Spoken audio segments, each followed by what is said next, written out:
എന്താണ് ഈ പദ്ധതി? എന്നു മുതലാണ് ഈ പദ്ധതി തുടങ്ങുന്നത്? എന്താണ് ഇതിൻ്റെ വിശാലമായ പൊളിറ്റിക്കൽ ഗ്രാവിറ്റി? ഇതൊക്കെ നമുക്ക് ഒന്ന് നോക്കാം. ഞങ്ങളുടെ റീജിയണൽ ബ്യൂറോ ചീഫ് ഷീജ ചേരുന്നുണ്ട്. ആദ്യം ഷീജ, എന്താണ് ഈ പദ്ധതി? നിരവധി ഈ പദ്ധതിയിൽ പൊതിച്ചോറ് വിതരണം ചെയ്യുന്ന നിരവധി ഗുണഭോക്താക്കൾ, ഇത് ലഭിക്കുന്നവർ, അവരുടെ നിരവധി വാർത്തകൾ ശേഖരിച്ചിട്ടുള്ള ഒരാൾ എന്ന നിലയിൽ കൂടി എങ്ങനെയാണ് ഈ പദ്ധതി പുരോഗമിക്കുന്നത്? എന്താണ് ഇതിൻ്റെ സാമൂഹിക പ്രസക്തി? എത്രയായിരം ജനങ്ങളെയാണ് ഇത് സഹായിക്കുന്നത് അടക്കം ഒന്ന് പോകാം നമുക്ക് ആദ്യം. ഷീജ. തീർച്ചയായും അജിംഷാദ്, ഈ ഏറ്റവും പ്രധാനപ്പെട്ട കാര്യം ഏതൊക്കെ തരത്തിൽ പാവപ്പെട്ടവർക്ക്, സാധാരണക്കാർക്ക് എന്തൊക്കെ സഹായം ലഭിക്കുന്നുവോ ആ സഹായങ്ങളെല്ലാം ഇല്ലാതാക്കാനുള്ള ശ്രമങ്ങൾ മാത്രമാണ് ഇപ്പോൾ UDF സർക്കാർ അധികാരത്തിലേറിയതിനു ശേഷം ചെയ്യുന്ന കാര്യങ്ങളിൽ നിന്നും വ്യക്തമാകുന്നത്. അതിൽ ഏറ്റവും ഒടുവിലത്തെ ഉദാഹരണമാണ് അവരുടെ അന്നം പോലും അവർക്ക് തടഞ്ഞുകൊണ്ടുള്ള ഒരു നടപടിയിലേക്കാണ് ഇപ്പോൾ സർക്കാർ കടക്കാൻ പോകുന്നത് എന്നുള്ളത്. അതായത് ആശുപത്രികളിൽ സൗജന്യ ഭക്ഷണ വിതരണം നിർത്തലാക്കുന്നു എന്നുള്ള കാര്യമാണ് ഇപ്പോൾ ആരോഗ്യമന്ത്രി പ്രഖ്യാപിച്ചിരിക്കുന്നത്. ഈ ആരോഗ്യമന്ത്രിയുടെ പ്രഖ്യാപനം അത് പൂർണ്ണമായും രാഷ്ട്രീയ ലക്ഷ്യം വെച്ചുകൊണ്ടുള്ളതാണ്. അത് DYFIയുടെ പൊതിച്ചോറിനെ ലക്ഷ്യമിട്ടുകൊണ്ടുള്ളതാണ് എന്നുള്ളത് വ്യക്തമാണ്. കാരണം കൊടി വെച്ചുകൊണ്ട് ഭക്ഷണം കൊടുക്കുന്നു എന്നുള്ളതാണ് ആരോഗ്യമന്ത്രി അവിടെ ഉയർത്തുന്ന ഒരു ആക്ഷേപം എന്ന് പറയുന്നത്. അതിനെ കേവലം കൊടിവെച്ച് ഭക്ഷണം വിതരണം ചെയ്യുന്നു എന്നതിനപ്പുറത്തേക്ക് എത്രത്തോളം എരിയുന്ന വയറുകൾക്കാണ് അത്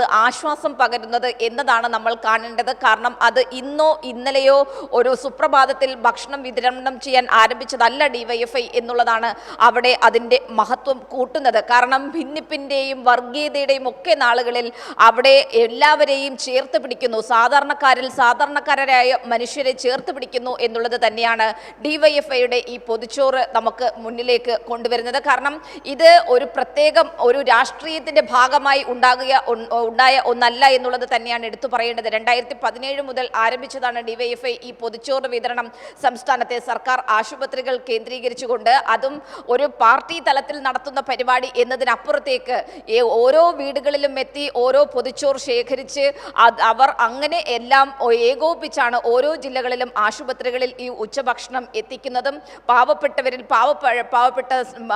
രോഗികൾക്കൊപ്പം ഉള്ള കൂട്ടിരിപ്പുകാർ അവിടെ എത്തുമ്പോൾ അവർക്ക് ഈ ഭക്ഷണം നൽകുന്നു. കാരണം ആശുപത്രികളിൽ സ്വന്തം ബന്ധുക്കളുമായി ആശുപത്രിയിൽ കിടക്കുന്നവർക്ക് ആ വിഷമം തന്നെ വലിയ ചികിത്സയുമായി ബന്ധപ്പെട്ടും ചിലവുകളുണ്ട്.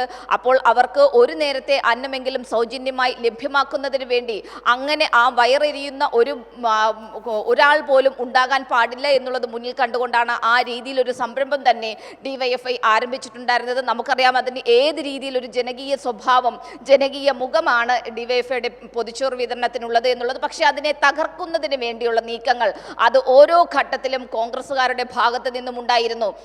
അതിപ്പോൾ ഇന്ന് വിമർശിക്കുന്ന ആരോഗ്യമന്ത്രി K മുരളീധരനാകട്ടെ, അല്ലെങ്കിൽ യൂത്ത് കോൺഗ്രസിൻ്റെ മുൻ നേതാക്കളാകട്ടെ, ഓരോരുത്തരും ഏത് രീതിയിലാണ് ഈ ഹൃദയപൂർവ്വം പദ്ധതിയെ തകർക്കുന്നതിന് വേണ്ടിയിട്ടുള്ള നീക്കങ്ങൾ ഓരോ കാലഘട്ടത്തിലും നടത്തിയിട്ടുള്ളത് എന്നുള്ളത് വ്യക്തമാണ്. പക്ഷേ അപ്പോഴെല്ലാം അത് വീണ്ടും കൂടുതൽ കരുത്താർജിച്ചുകൊണ്ട് കൂടുതൽ പേർ അതിൻ്റെ ഭാഗമാകുന്നതാണ് നമുക്ക് കാണാൻ സാധിക്കുന്നത്. ഓരോ വീടുകളും ഈ പൊതിച്ചോറുമായി ബന്ധപ്പെട്ട് അവർ സ്വന്തം നിലയ്ക്ക് മുന്നോട്ട് വരുന്നു. ഞങ്ങളും ഇതിൻ്റെ ഭാഗമാകുന്നു, ഞങ്ങളും ഒരു പൊതിച്ചോറ് ഇന്ന് നൽകും, അങ്ങനെ പറഞ്ഞ് ഓരോ ദിവസവും അതിലേക്ക് ഭക്ഷണം നൽകുന്നവരുടെ എണ്ണത്തിലും വലിയ വർധനവ് തന്നെയാണുള്ളത്. പക്ഷേ ഇത് തന്നെയാണ് സ്വാഭാവികമായും ഇത് ഉൾക്കൊള്ളാൻ സാധിക്കാത്തത് കൊണ്ട് തന്നെയാണ് ഇന്നിപ്പോൾ ആരോഗ്യമന്ത്രി ഇങ്ങനെ ഒരു തീരുമാനം പ്രഖ്യാപിച്ചിരിക്കുന്നത്.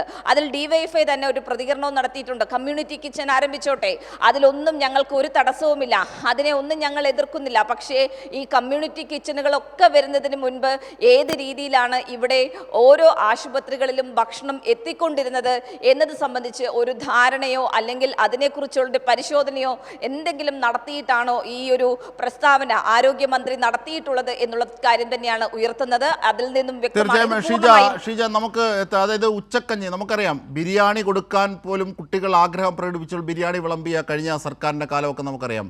അവിടെ നിന്ന് ഉച്ചക്കഞ്ഞി കൊടുക്കാൻ പോലും മുടക്കുന്ന സർക്കാരാണ് ഇനി കമ്മ്യൂണിറ്റി കിച്ചൺ വഴി, അതായത് ഇതും മുടക്കുക, അവർക്ക് കിട്ടുന്ന ഭക്ഷണ വിതരണം ഇല്ലാതാക്കുക എന്നതാണ് അതിൻ്റെ ഉദ്ദേശം.